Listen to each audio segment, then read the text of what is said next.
In this video, you'll learn about the 5 online video marketing tools I use to research, produce, promote, distribute, and measure videos that I create both for brands and personally. So let's get started.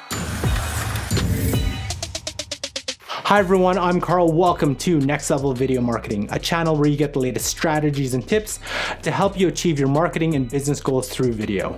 Now remember, if this is your first time on this channel and you want to get the latest strategies to help you maximize the impact of your video, hit the subscription button below, hit the little notification bell so you don't miss anything. So in today's brief video, I just wanted to go over some of the online video marketing tools whenever I create videos. This is more really about post-production, so I'm not going to go over cameras, lights, mics, or anything like that. I'll create a separate video for that, but this is more about the combinations of tools that I use. And usually of these 5, I usually use about 3 or 4 every time I create a video. So the first video marketing tool that I use, especially researching video SEO, anything to do with YouTube, tags, meta descriptions, and so on, would be Morning Fame and VidIQ. And there's really 4 elements here that I just want to quickly show you. One is if you don't really know what you want to create, but you have kind of a topic in mind, you can use their topic feature, which will give you topics and keywords that you can hone in on and dive a little deeper. Or you can even put a video link of something that inspired you. These were some of the videos that I used to do for Homebuyer School,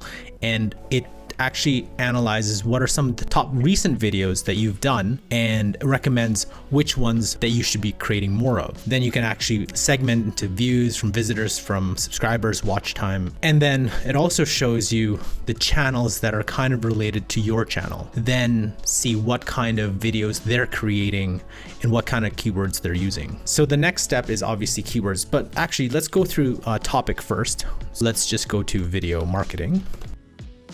And I'll explain what DEEE means, but I do want to show you what these numbers mean. So the double check mark means that this keyword people are searching for both in YouTube and in Google. Now, Morning Fame doesn't have the same capabilities as an Ahrefs, a SEMrush, a Majestic, or a Moz, but it does enough to let you know that this keyword is actually being searched for in Google and in YouTube.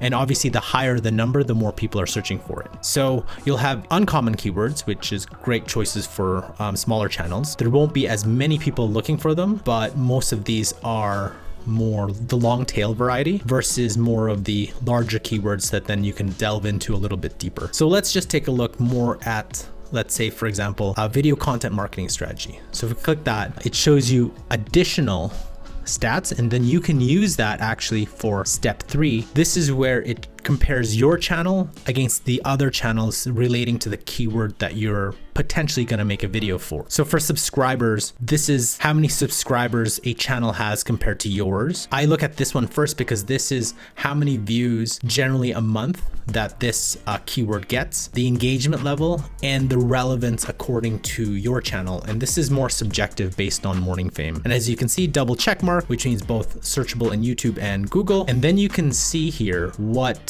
videos are currently ranking, and this gateway video, which provides you the opportunity to where your video based on your channel strength and your channel authority could potentially rank. And then let's say, for example, you choose this term for step 4, then you can see relevance. And as you start typing in, your relevance score goes up as you start including it into your description, your title, the tags that you're using, and so on. And then what I love about this is you can actually compare your thumbnail against what are the top ranking thumbnails and how potentially you can make your thumbnail a little different. So that's a really brief overview of Morning Fame. One last thing to note here is that it does give you a little bit of your channel metrics and potentially the traction that your channel is also getting. Finally, this is Morning Fame's pricing. It's relatively affordable. I pay for the Plus plan, which is about $13 American a month, but you can actually get quite a lot still with paying the monthly, but I would recommend just paying the full 12. Now, the second tool I use is VidIQ. Now, because I use a lot of features in Morning Fame, really there's a couple key things I use VidIQ for. One is the SEO research. I look up specific keywords. So like, let's go with video.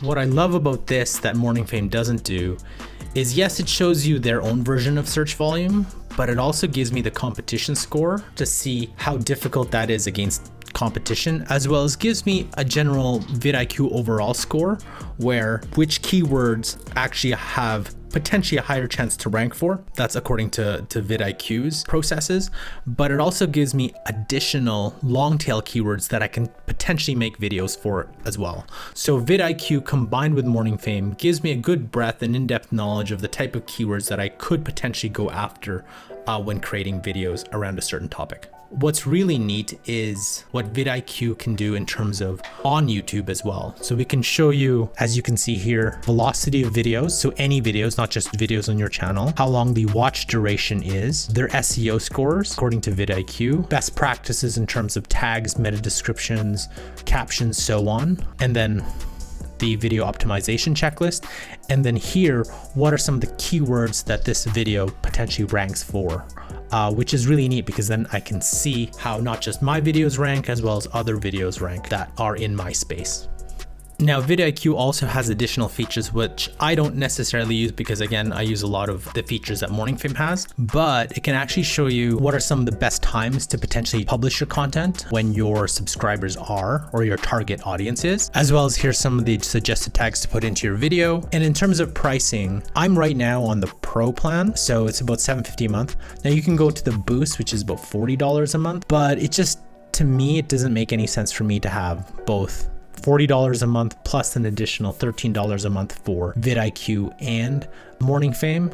So what I'm really trying to test out now is, can I get away with the Pro plan for VidIQ and Morning Fame, or should I use the Boost plan? So the next video marketing tool that I use is for video editing, and that is Final Cut. So I've been using Final Cut for about 8-9 years now, and I'm just very comfortable with it. The other major video editing tools are Adobe Premiere, DaVinci Resolve, there's iMovie, there's Filmora, there's a lot of free online ones. Now, I'm not gonna go into detail how to use Final Cut, but if you are planning to use Final Cut, or you're coming from iMovie, which is probably the basic version of Final Cut, doesn't have all the features, there are things that I would recommend you get plugins for Final Cut as you get more comfortable. The first one is color grading. So I use a tool called Color Finale Pro.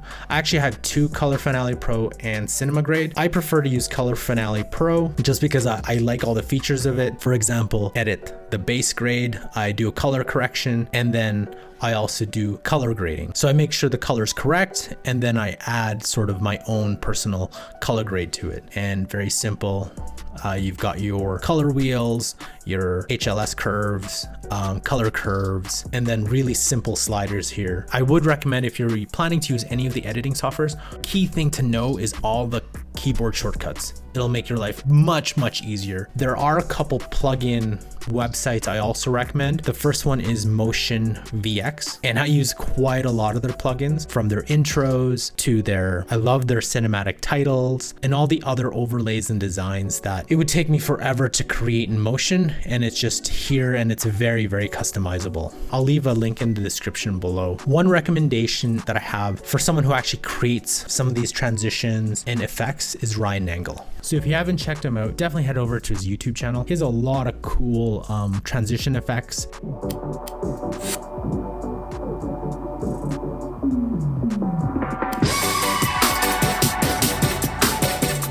And just general effects that he uses that he also sells on his website. And I've actually bought a couple because they're really good. Just adds that extra flair, especially if you're doing client videos or just want to make your videos pop. I could take a holiday off the edge to consolidate all of my. So the next video marketing tool that I use is more so for editing audio, and that's Audacity. I usually use this to edit audio that I've extracted from video to turn into a podcast, or just do some more fine-tuned audio edits that I can't necessarily do in the video editing software. I'll show you actually one of the tools that I love using. So this is an audio file from a video that I potentially want to turn into a podcast. I love Audacity's noise reduction tool, especially for background noise that you can't necessarily isolate and remove in Final Cut. You can hear. What we can do is we can isolate that. So I'm going to highlight that section here. I'm going to go to Effects, Noise Reduction. I'm going to get that noise profile, which was that. And then I'm gonna select the entire audio clip, and then I can actually go back to noise reduction and I can remove that specific background from the entire clip. I love doing that, and just really helps me isolate some of the noise. Now, that said, be very careful when you do it. Now, you can always press Command Z to undo, but just double check to see what happened. So you saw the reduction in audio after we removed it. So we just want to double check to see what actually happened and if anything else was cut out due to the noise reduction. Or not.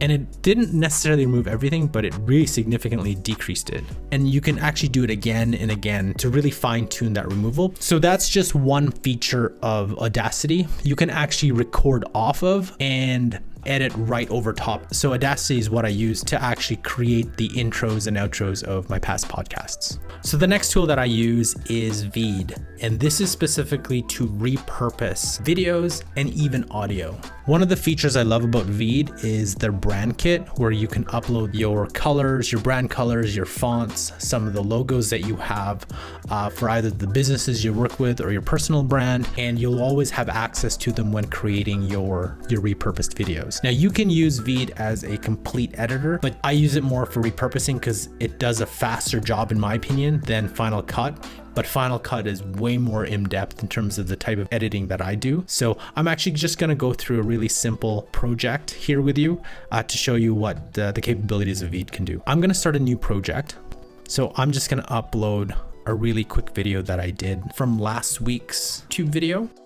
You can actually create different sizes to fit the specific channel that you want to share it on, whether it's square for Instagram, LinkedIn, or you can even make it vertical for stories, TikTok, LinkedIn stories, and so on, and also the other channels that you want to potentially resize your video to. And then what we do here is I go back to video and I just want to fit the frame. Remember how I was talking about color? Well, here's your brand colors. Can change the video, the background to any of your brand colors. And then let's say I wanted to add a title. And then from here, you can actually go into the different fonts that you've uploaded. So I'm just gonna go with Gilroy Light and the different sizes. And then again, you can change it to the different colors that your brand or personal brand is using. Some of the other cool features of Vid is you can either upload a subtitle or it can auto subtitle for you. And while we do that, let's look at some of the other features. You can add some of your brand images, so your logo. And if you wanted to, you can actually replace the video. So let's say you made a mistake, you can easily replace the videos. You can also add certain elements like a progress bar. And then as you can see, so let's talk about podcasts. One of the biggest pros. So our subtitles are done. So because I did auto subtitles, I probably want to go through and review the subtitles because it has about an 80-85% accuracy when creating subtitles. And then the styles, again, using your particular brand fonts, colors, and then you can adjust the subtitles accordingly and even download the SRT file once you've finished editing them. I now have a micro video using a clip from my YouTube video that now I can share natively on different channels. Once I hit export, it exports it back to pretty much a 720 HD file, which isn't bad because all the social channels compress your videos anyway. And if I wanted to, I can change the size now to, let's say I wanted to change it to a story, edits the entire clip, and all I have to do is go back to video, fit the frame, we're good, and now we can just make some adjustments. And now we have a new video that can now go to stories. Final thing I want to talk about Vid is pricing. I go with Pro because I do a lot of projects for different clients and I want to create multiple micro videos. And then you get all these other features like auto subtitles, the brand kits, and so on, which I find really useful. And $24 a month is a pretty good option. So the final video marketing tools I use are to measure video performance. So there's actually two. One is Wistia, because I do host a lot of videos on Wistia, and the other one is the YouTube analytics. I won't go through the YouTube analytics in depth because that's pretty straightforward and there's quite a ton of videos out there on all the specific features. I'll go over it really quickly, but I did want to show you a little bit of the Wistia analytics. So if you use a hosting platform like Wistia or Vidyard or Brightcove, things that you can get out of it. What I really like is the specific stats that I can get from, let's say, this particular video, the engagement, where people dropped off. And if you connect it to a marketing automation platform like Marketo or HubSpot, you can actually see the specific prospect or lead who's actually watching your video, and then create campaigns off the watch time. Whether it's, if that person watched 75%, then you can send them a potential email lead nurture, send them an email driving them to a demo request page. In addition, you can actually see trends from your videos overall over the last, say, week, 2 weeks, 3 weeks, and which videos are performing better. Having great tools is just one part of creating videos that your audience will actually watch and take action that you're looking for. Watch this playlist here to learn more about creating an effective video marketing strategy, as well as this playlist here to learn efficient ways to promote, share, and distribute your videos to maximize reach. Thanks for watching, and I'll see you in our next episode.